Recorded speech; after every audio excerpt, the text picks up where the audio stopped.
Introducing Power and Patriarchy in Pretty Little Liars. Two can keep a secret if one of them is dead.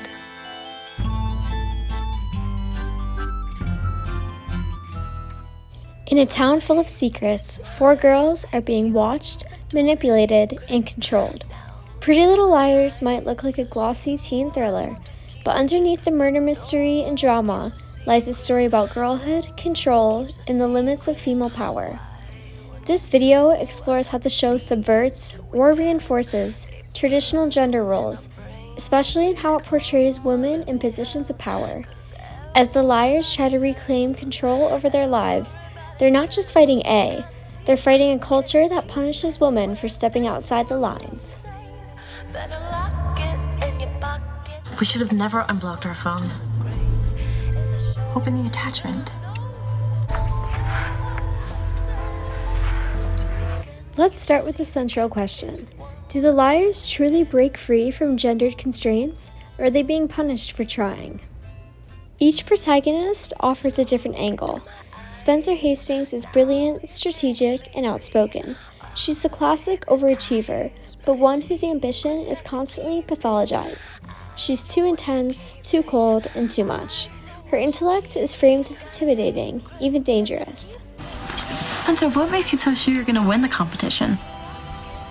Oh, right, I forgot. It's in your DNA. Aria, the artist and romantic, becomes entangled with her English teacher, Ezra Fitz. While their relationship is often portrayed with dramatic flair, it's rooted in an imbalance of power. She's a student, and he's an adult in possession of authority. What looks like romantic rebellion is, in reality, a problematic dynamic that undermines her agency. Actually, it would be great if you could just review it now so I know I'm on the right track. Okay. As Caitlin Reilly writes in her Refinery 29 article, the real villain isn't just A, it's the patriarchy. The entire show can be read as a metaphor for how young women are watched, judged, and disciplined by society. A becomes a stand-in for the systems that seek to control girls' behavior, turning every mistake into a weapon, every secret into shame. The girls are powerful, but only conditionally. They have agency, but it's constantly undercut by emotional manipulation, institutional failure, and internalized expectations. Hannah's arc revolves around beauty and reinvention. Formerly unpopular, she learns to wield social capital. Sorry I'm late, but have you been downtown? The sales are huge. Emily is a queer woman of color who deals with intersecting challenges, homophobia, cultural expectations, and gendered vulnerability. Her strength is quiet, resilient, but often invisibilized.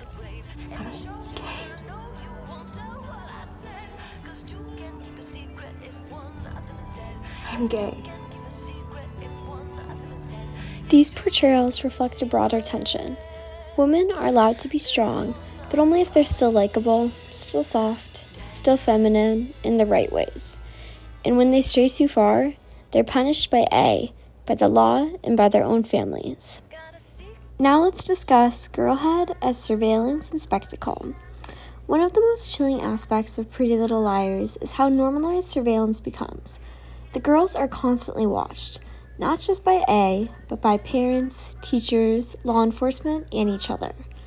Catherine's piece in The Clock argues that the show captures the complexity of girlhood as something shaped by secrecy, judgment, and performance.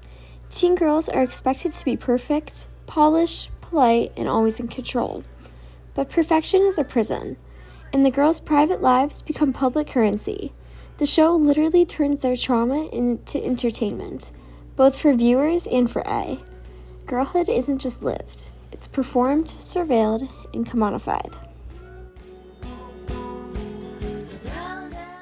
Feminism or facade? At times, the show positions itself as feminist, highlighting female friendship, resilience, and leadership. The podcast adaptation even argues that these characters are strong female leads, navigating crisis after crisis with remarkable intelligence. And yet, the show often stops short of true feminist critique. Camille DeBluse points out that Pretty Little Liars often universalizes bad behavior, flattening the social context behind it.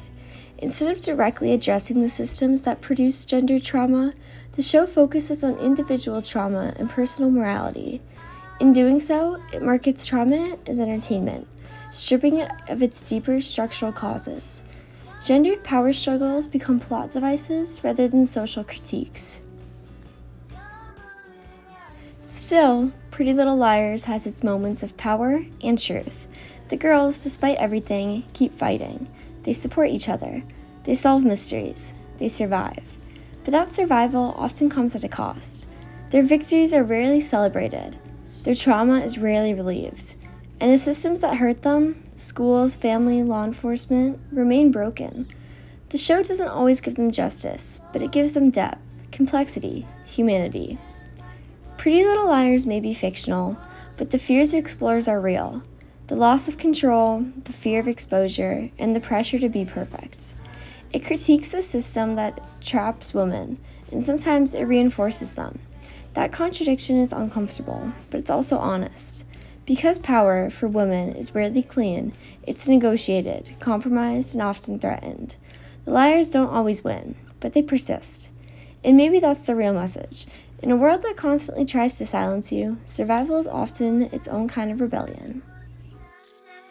Pretty as a summer rose, picked in the morning, and he held her hair like it was a mystery. One he couldn't quite believe was walking